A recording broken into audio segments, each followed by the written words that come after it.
안녕하세요. 모모스입니다. 오늘은 잠순의 초등 5, 6학년 공부법 책을 살펴보도록 하겠습니다.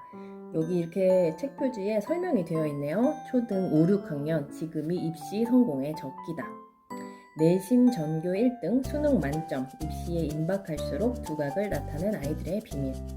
교육과정 개정에 흔들리지 않고 입시의 기적을 만드는 과목별 공부법 이렇게 되어 있어요. 그래서 잠순의 공부법이 되게 탄탄하게 이렇게 쭉 산을 쌓는 이런 느낌의 공부법인 것 같아요. 그래서 쉽게 무너지지 않는 실력을 만들 수 있는 그런 방법이라는 생각이 들고, 또 그게 너무 좋은 방법이지만 또 이거를 탄탄하게 쌓기 위해서, 구멍 없이 탄탄하게 쌓기 위해서는 진짜 다지는 과정과 많은 양의 공부량, 노출량 이런 것들이 필요하다는 생각이 들기는 합니다. 하지만 어쨌든 길게 봐서 인생에서 중요한 다지는 기간이 되면 그게 언제가 됐건 간에 단단하게 기초가 다져져야 그 위에 무언가를 할 수 있으니까 이게 맞는 방법이라는 그런 생각은 들기는 해요. 자, 이제 초등학교 5, 6학년에 이제 공부법 들어가면서 처음에 이런 질문이 있어요. 문법에 관한 내용이 다뤄지고 있습니다. 문법, 시작 시점과 방법은 이제 초등학교 5학년이 되면 확실히 문법에 대한 이야기를 하게 되는 것 같아요. 문법, 언제 시작해야 할까? 외국어를 익힐 때 문법을 공부하는 것은 정확하게 이해하고 표현하기 위해서입니다. 그러나 우리나라 현실에서 영어 문법은 중고등학교 영어 내신 시험을 위해서가 더 솔직한 이유겠습니다. 정확하게 읽고 쓰기 위한 문법을 생각하면 세 가지 길이 있습니다. 첫 번째, 문법부터 배우고 책을 읽는 길입니다. 근데 이게 우리 세대가 이렇게 배워왔던 길이었고요. 두 번째가 문법과 영어 책 읽기를 병행하는 방법입니다. 그래서 이 경우 영어를 모르니 한글 문법책을 배워야 할 것이고 자연히 한글로 해석하는 습관이 몸에 있게 된다고.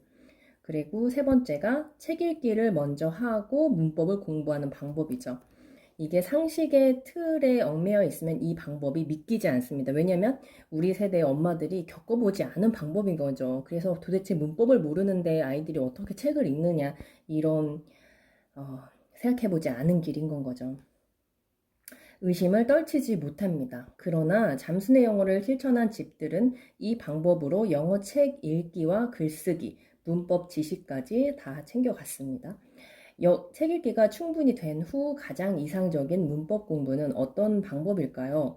그래서 영영 문법서와 한글 문법서가 있다는 얘기를 해주고 있습니다. 그래서 이제 문제풀이도 많이 해서 익숙해지는 것이 문법 공부에선 중요하다는 그런 얘기. 이제 문법은 이제 중학교 내신을 위해서고, 그래서 제5단계, 6단계를 편안하게 읽는 수준이 이제 잠수내에서는 심화 2, 3단계인데, 이 심화 2, 3단계, 제5단계가 이제 레모네이드 워라는 두꺼운 책이 있는데 그 책 정도, 아니면 샬롯의 거미줄 그 책 정도, 트리하우스 몇 층 트리하우스 그런 거 있잖아, 13층 트리하우스 시리즈, 그 책 정도가 제5단계의 책들이에요. 이 책 정도를 편안하게 읽는 수준이 되면 이게 제5단계고, 제6단계는 로알드 달의 책들 시리즈, 마틸다라든지 더 자이언트 피치 아니면 윈피키드 이런 시리즈들을 편안하게 읽는 상태가 되면 문법을 시작할 준비가 됐다고 이제 이런 얘기들이 나와 있어요. 그 정도 시작하면 좋겠다, 이런 얘기들이 있고, 이제 중고등학교에서의 영어 내신의 방향을 알면은 우리가 준비할 수 있는 방향을 좀 잡을 수 있겠죠. 그래서 중학교 내신 시험은 변별력을 키우기 위해서 문법 문제를 꼬아서 내는 경우가 많이 있기 때문에 문법 문제를 틀리지 않으려면 다양하고 많은 문제를 풀어봐야 합니다. 해외에서 어릴 때부터 살았던 원어민처럼 영어를 구사해도 잠순의 영어 제7, 제9단계의 영어책을 술술 읽는 고수 과정 아이라도 한글 문법을 제대로 공부를 안 하면 시험에서 우수수 틀립니다. 고등 내신 영어는 중등과 좀 다릅니다. 중등에서는 영어 내신이 문법에 많이 좌우됩니다. 문법과 함께 교과서를 완벽하게 외우면 좋은 점수를 받을 수 있습니다. 그러나 고등에서는 독해의 비중이 확 올라가고 문법은 상대적으로 줄어듭니다. 그마저도 어법이 대부분입니다. 고등학교 문법은 중학교 문법의 반복이라 중학교 때 문법을 제대로 했다면 고등 문법은 그리 어렵지 않습니다. 문제는 어법인데 어법이란 말 그대로 말의 사용법입니다. 책을 많이 읽으면 쉽게 터득할 수 있지만 그렇지 않다면 다 공부하고 외워야 합니다. 그러나 어법 공부를 많이 해도 독해가 안 되면 말짱 도루묵입니다. 독해에서 막히면 작문을 하나씩 해석하고 모르는 단어를 외우느라 시간과 에너지를 쏟아붓게 됩니다. 그에 비해 영어 글을 많이 접한 아이들은 구체적인 문법을 몰라도 그냥 이 말이 맞아 하고 여깁니다. 그래서 이제 고등 영어에서는 쉽게 적응할 수 있다는 얘기죠. 이런 식으로 이렇게 책 읽기를 많이 했을 경우에 고등 영어가 쉬워질 수 있다는 이야기예요. 시험에서 지문이 아무리 길어져도 영어책보다 짧으니 쓱 읽고 이해합니다. 영어 공부에 많은 시간을 들이지 않아도 됩니다. 따라서 고등까지 바라본다면 초등 때 최대한 읽기 능력을 키우고 중등 3년간 학교 진도에 맞춰 문법 공부를 열심히 해서 고등으로 올라간다는 전략이 중요합니다. 그래요. 중학교 때는 이제 중학교 내신을 위한 얘기가 여기서 다뤄지고 있는데 중학교 내신에서는 문법이 굉장히 중요하고 문법과 함께 교과서 본문 암기가 중요하다는 얘기를 해주시더라고요. 여기 어떤 분의 이제 자신의 사례를 적어 놓으신 글인데 중앙 문법은 하나의 암기 과목이다. 따라서 시작하는 즉시 반복해야 한다. 라고 이렇게 적어 놓으셨어요. 이분이 영어 과외 직업을 갖고 계신다 하네요.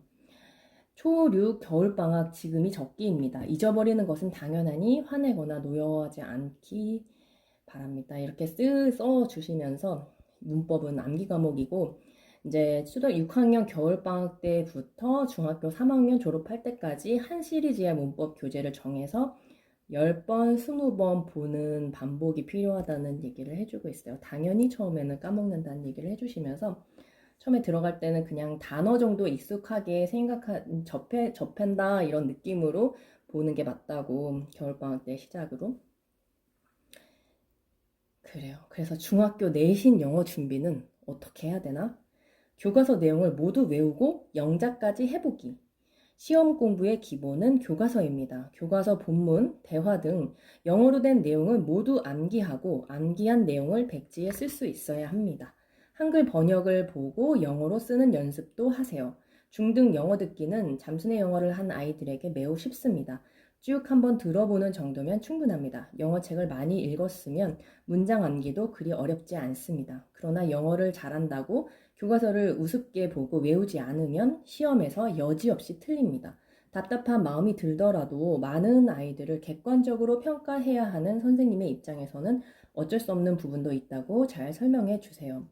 제2단계 이상 영어책을 잘 못 읽는다면 시험 공부를 더 세밀하게 해야 합니다. 교과서에서 모르는 단어나 구문은 따로 표시해서 뜻을 외우고 본문은 mp3 반복해서 들은 후 받아쓰기까지 완벽하게 하도록 해주세요. 그리고 두 번째, 수업에 집중하기, 학교 프린트물 완전하게 외우기. 수업 시간에 선생님 말씀을 놓치지 않고 적어야 합니다. 선생님이 나눠주는 프린트물은 순서대로 정리해서 해설과 답을 정확하게 적어둡니다. 학교에서 리딩 학습지를 나눠준다면 교과서처럼 완벽하게 이해하고 모르는 단어, 지문을 빠짐없이 외워야 합니다. 덜렁거리는 성격의 아이들은 프린트물을 잘 챙기지 않습니다. 스스로 챙기는 습관이 될 때까지는 프린트물을 정리했는지 확인해야 합니다. 그리고 세 번째로 진도에 맞춰서 문법 공부를 하고 문법 문제는 최대한 많이 풀어보라고 되어 있어요.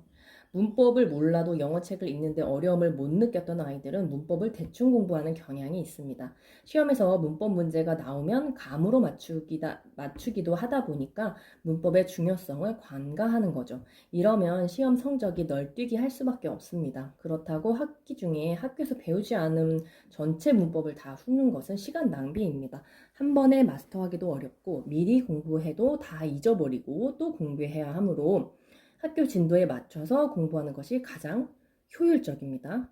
문법 공부는 교과서의 문법 부분을 꼼꼼히 읽고 외우는 것이 중요합니다. 이해되지 않는 부분은 한글 문법 기본서에서 각 과의 문법에 해당하는 부분을 찾아 읽도록 해주세요.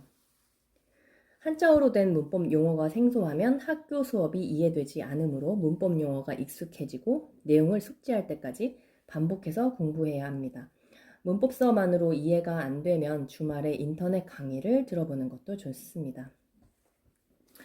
그래서 이제 초등학교 때는 어쨌든 아이들이 간단한 회화 위주의 듣기 말하기 훈련이 주로 위주가 되고, 초등에서는 즐겁게 재미있게 영어를 접하는 그런 과정이었다고 하면은, 중학교는 이제 평가가 되는 과정들이 있어야 되는데, 평가를 객관적으로 하고 아이들에게 공평한 기준을 주기 위해서 교과서 기준이 되는 거고, 문법이 그 평가의 기준이 된다는 이런 이야기인 것 같아요. 결국에는 영어를, 긴 글을 읽고 영어를 이해하고 쓸 수 있고 그런 능력이 중요하지만, 학교에서 평가하기 위해서는 평가의 기준으로서는 이런 문법이 기준이 되고, 또 중학교 문법이 중요하다는 얘기들이 있더라고요. 중학교 문법만 잘하면 문법은 거의, 네, 그래서 중학교에서는 문법과 교과서 암기가 중요하다는 그런 이야기예요.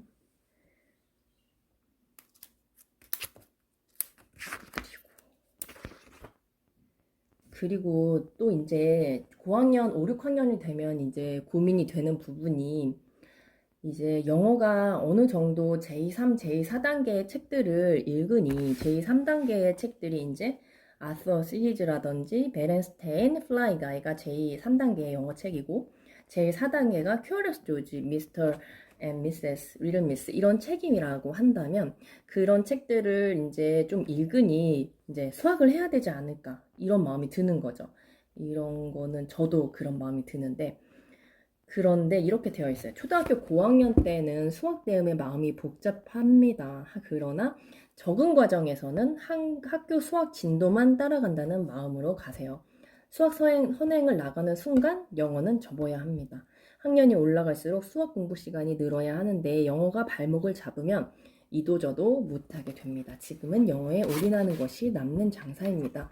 라는 조언을 해주고 계세요. 그래가지고 아직 초등학교 때는 영어를 하는 게 그게 더 효율적이다 이런 얘기들이죠. 그리고 심화 1단계면은 제2, 4단계의 영어책을 편안하게 읽는 수준. 그러면 제2, 4단계의 책이 매직 트리 하우스, 멀시 워슨, 네이트 더 그레이트, 아서 이런 책들인데, 이런 책들을 그냥 편안하게 읽는다고 하면은, 매직 트리 하우스를 이제 읽는다, 편안하게 읽는다 그러면은, 아, 이제 영어는 어느 정도 됐구나 이런 생각이 들 수도 있는데, 여기서 그렇지 않다고 얘기를 하고 있네요. 심화 1 과정. 아직은 수학보다 영어에 투자할 때, 제2, 4단계 영어책을 편안하게 읽는 심화과정 초입이 되면 100여 쪽 되는 챕터북도 술술 잘 읽습니다. 이전까지 영어가 부족해서 어쩌나 싶던 마음은 어느새 사라지고, 이제는 수학에 매진해야 할 때가 아닌가 하는 생각이 슬그머니 머리를 듭니다. 아직은 아닙니다. 이 정도면 됐거니 싶어 수학으로 방향을 트는 순간 영어 실력은 툭툭 떨어집니다. 이제 막 영어책의 재미를 알기는 했어도 완전히 정착되지 않았기 때문에 영어에 더 투자하세요. 집중 듣기 수준도 올리고 책 읽는 시간도 줄이지 마세요. 목표는 제6단계 영어책을 편안하게 읽는 수준입니다. 이렇게 되어 있어요. 그래서 심화 1 과정에서는 흘려듣기를 30분에서 1시간 정도, 그리고 집중 듣기 시간은 30분에서 1시간, 그리고 책 읽기 시간이 1시간 이상 되네요. 요 정도. 이제 매직 트리 하우스 정도를 읽을 수 있는 수준이 되면 책 읽기 시간을 확실히 많이 늘려야 되는구나. 그런 거를 한번 체크해 볼 수 있고, 여기 이 책을 보다가 제가 깜짝 놀란 부분이 있었어요. 이 드디어 고수과정. 고수과정은 제7단계에서 9단계의 영어책을 편안하게 읽는 수준의 고수과정인데, 2단계가 되면은 여기 이렇게 써 있어요. 흘려듣기 자유, 집중 듣기 자유, 책 읽기 자유 이렇게 되어 있네요. 이런 문구를 보다니. 지금까지 몇 시간 뭐 이렇게 되어 있던 그런 규칙들이 여기서는 이제 모든 것을 이제 열심히 실력을 갖춘, 기본을 갖춘 자가 이제 자유를 누릴 수 있는 단계가 되는구나 이런 생각이 들면서 영어로 된 모든 영상과 오디오를 이해할 수 있으니 흘려듣기는 완전히 휴식으로 느껴집니다. 아이가 원하는 영화, 인터넷 동영상, 팟캐스트, 오디오북, 다양한 영역을 보여주세요. 노는 것 같은데 영어 습득이 자동으로 되는 행복한 순간입니다. 다큐멘터리나 뉴스, 수준 높은 영화는 영어 자막을 열고 봐도 괜찮습니다. 흘려듣기 하면서 집중 듣기까지 되는 꺽 먹고 알 먹는 시간입니다. 정말 좋네요. 그래서 이렇게 고수 과정에 이제 소설책들 이제 섞어서 챕터북 말고 이제 소설책이 좀 더 어려울 수 있는데 소설책도 이제 섞어서 이제 보면 좋겠다 이런 얘기들이 있고 이제 요 정도 되면은 영어 글쓰기를 위해서 필사할 수 있는 책 같은 것도 좀 리스트가 추천이 되어 있어요. 이런 것들 아래 블로그 링크에 제가 그 책 추천 리스트들은 남겨놓도록 하겠습니다. 한번 보시면 좋을 것 같고요. 이게 초등학교 5학년, 6학년 되면 문법과 함께 이제 영어 비중과 수업 비중 때문에 고민되는 부분이 자연스러운 것 같아요. 그래서 여기 어떤 분의 사례를 보니까 초6에 심화 3까지 갔대요. 그러면 잘한 거잖아요. 근데 3개월마다 한 단계씩 떨어져가지고 심화 1까지 떨어졌다는 거예요. 그래서 초5에 심화 2를 받고 그 다음에 심화 3을 받았는데 레벨 테스트를 받아서 그래서 이제 심화 3까지 됐으니까 수학을 집중하려고 했는데 영어 레벨이 테스트에서 계속 떨어지는 거죠. 그래서 고민을 했는데 이분이 그 구멍을 어떻게 메꿨냐면 한글 문학책을 꼼꼼하게 봤다고 그러네요. 볼 수 있도록 했다고. 그러니까 비문학을 많이 보고 판타지 보고 이제 문학책을 많이 안 봤더래요. 분석을 해보니까 자기가. 그래서 한글 문학책을 읽은 거예요. 한글 문학책을 읽으니 문해력이 높아졌겠죠. 그랬더니 자연스럽게 영어 테스트에서도 안정적으로 고수 1단계로 중학교가 돼서 넘어갔다는 얘기를 이렇게 해주셨어요. 그래가지고 이게 이렇게 한글도 이렇게 영어에 영향을 많이 미치고 영어 실력이 안정적으로 가는데 영향을 진짜 많이 미치는구나 이런 생각을 할 수 있었고 수학에 대해서 영어가 어느 수준까지 고수까지 가고 나서야 이제 좀 수학에 이제 매진할 수 있구나 안 그러면 그 전에는 떨어질 수도 있구나 이런 생각을 좀 해볼 수 있었어요. 이게 중학교 이후에 잠수의 영어 단계를 비교를 해보면 중1, 2, 2학년 영어 교과서가 제3, 4단계의 수준이래요. 제3단계가 이제 큐어러스 조지 아니면은 베렌스테인이 그리고 제4단계가 그 단계고요. 이큐의 천재들 그 단계가 제3, 4단계 중학교 영어 단계고 중학교 3학년 단계가 제5단계가 레모네이드 워 그리고 샬롯의 거미줄, 트리하우스 그 정도가 중3단계라고 합니다. 그리고 고등학교 1학년이 제6단계의 윈피키드나 그 로알드 달의 소설책 시리즈가 고1단계, 고2, 3은 그러면 제7단계로 그 이후 단계인 거죠. 소설책으로 넘어가는 거죠. 그래서 네, 우리가 어쨌든 그 수능이 이제 요 정도 단계라고 하면은 제7단계의 책이라고 하면은 그때가 될 때까지는 안정적으로 영어를 높여놔야 고등학교 때도 도움이 되고 더 수월하게 시간을 벌 수 있다는 이야기인 것 같습니다. 영어 공부를 잘 해야 되겠네요. 네, 감사합니다.